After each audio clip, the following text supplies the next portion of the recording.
Muchas gracias, Luis. Bueno, buenas tardes a todos. Lo primero es agradecer a los organizadores y agradecer, por supuesto, a Sanofi la confianza que ha depositado en mí en intentar sustituir al doctor Zequier. Ángel probablemente es insustituible, pero bueno, yo intentaré hacer lo mejor que sepa. Este papel que me ha tocado, que es decir si los inhibidores de PCSK9 son algo que va directamente contra el LDL o algo mucho más intenso que es contra el riesgo cardiovascular. Este es mi conflicto de intereses. En realidad, nosotros los médicos lo que hacemos es tratar a los pacientes para mejorar su supervivencia y su calidad de vida. No tratamos a los pacientes para mejorar un parámetro bioquímico.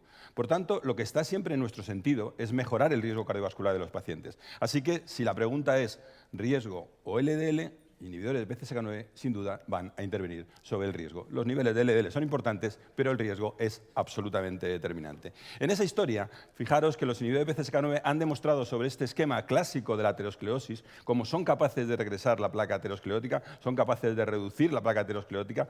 Voy a utilizar muchos de los conceptos y muchas de las ideas que ha presentado Jukema. Él hablaba del estudio Reversal. Le quedaría también por comentar que en el Asteroid se demostró una regresión de la placa aterosclerótica con, en ese caso, rosuvastatina, y Glalov con evolocumab también consiguió regresar la placa aterosclerótica. Se han demostrado, por tanto, datos de regresión de la placa, se han demostrado evidencias en pacientes en enfermedad coronaria estable y, por supuesto, se han demostrado evidencias en el paciente con síndrome coronario agudo, postsíndrome coronario agudo. Así que tenemos evidencias más que consistentes de la reducción del riesgo cardiovascular en los pacientes, todos ellos de muy alto riesgo, porque son todos ellos pacientes con enfermedad coronaria.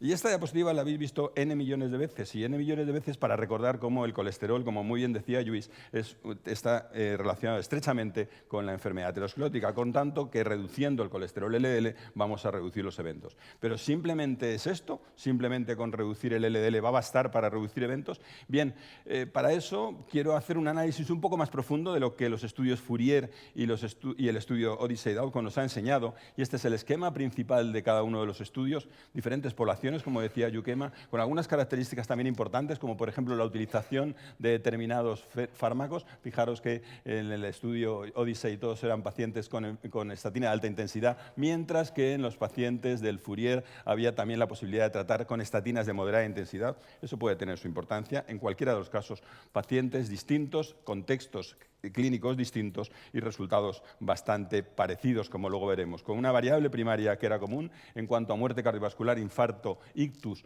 angina inestable y hospitalización o revascularización, y los datos clínicos, los resultados, obviamente los conocéis. Una reducción de LDL en torno al 55-59%, un poco más profunda en los pacientes del Fourier, como conocéis, la titulación que hubo a la baja en los pacientes del Odyssey para llegar a objetivos entre 25 y 50, pero reducción de LDL muy significativa que se tradujo en unos beneficios clínicos que son bastante superponibles con un 15% de reducción de la variable primaria. Dicho esto, que es lo que prácticamente todo el mundo tiene claro de cuáles son los resultados principales, si ahondamos un poquito más, y vuelvo a comentar que Jukema lo ha comentado en diferentes ocasiones, vamos a ver algunos análisis que van un poco más profundos en el porqué de los resultados y si los resultados son iguales o no. Fijaros, cuando vemos a los resultados del estudio Fourier en aquellos pacientes en el primer año después del tratamiento, vemos una reducción importante, una reducción del 19%, pero si vemos los resultados en los pacientes en el segundo año, donde la reducción del LDL sigue siendo igual, sin embargo, los beneficios van siendo cada vez mayores. Hablando, por tanto, de la eficacia de los tratamientos hipolipemiantes según se mantengan en el tiempo, y el beneficio a 2 años es mayor que el beneficio a 1 año. Si vamos a los datos del Odyssey, fijaros que este subanálisis de los pacientes en cuanto a muerte total, que es el subanálisis que todavía está por publicar, demuestra que aquellos pacientes que son elegibles para un seguimiento mayor, un seguimiento a 3 años, tienen resultados clínicos mejores todavía que los pacientes globales. Un 15% de reducción de eventos en los pacientes globales, y en aquellos pacientes que tienen un seguimiento a 3 o más años tienen una reducción del 22%. Por tanto, significativamente mayor que los beneficios obtenidos en el grupo total. Si vamos luego a los datos que hemos aprendido del Fourier, hemos sabido que hay una serie de subpoblaciones que se benefician más. Son todos pacientes de muy alto riesgo, pero los hay de más muy alto riesgo, y son aquellos pacientes que tienen el infarto de miocardio en menos de 2 años, son aquellos pacientes que tienen más o 2 o más infartos de miocardio, o son aquellos pacientes que tienen enfermedad coronaria multivaso. En todos ellos, los resultados clínicos fueron mucho más marcados que en los subgrupos de menor riesgo. Y eso que la reducción del LDL era idéntica. Por tanto, hay algo más que la reducción del LDL y hay una reducción de riesgo en los pacientes de más alto riesgo, como por otra parte es lógico pensar. Y eso, en el estudio Fourier, se vino a confirmar también en esta historia. Si nosotros analizamos los datos de los pacientes que no tienen ninguna de estas características de alto riesgo, vemos que los resultados clínicos hablan de una ventaja para evolocumab poco llamativa. Sin embargo, en aquellos pacientes que tienen una o más de estos perfiles de riesgo, vuelvo a repetir, infarto en menos de 2 años, 2 o más infartos o enfermedad multivaso, tienen un beneficio mucho mayor que los pacientes globales. Por tanto, los riesgos distintos, los beneficios claramente distintos. Y eso, en estos pacientes del Fourier, pues algo parecido ocurre con el estudio Odyssey, como también ha presentado Jukema.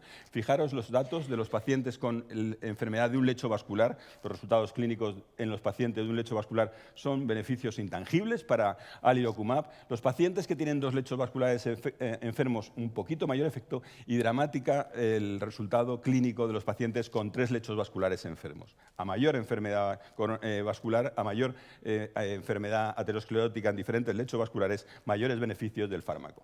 Y este es otro también de los aspectos que ha tocado él. No solamente es importante el primer evento, sino el número total de eventos. Por tanto, los beneficios clínicos de este producto, de alirocumab, de forma también homogénea a los inhibidores de PCSK9 en general como familia, van más allá del primer evento. Y los resultados clínicos, como él ha comentado, son muy llamativos, no ya solamente para el primer evento, sino para los eventos totales. Y eso es para los primeros eventos, estos son para el total de eventos, que como veis, duplica los resultados como él decía previamente.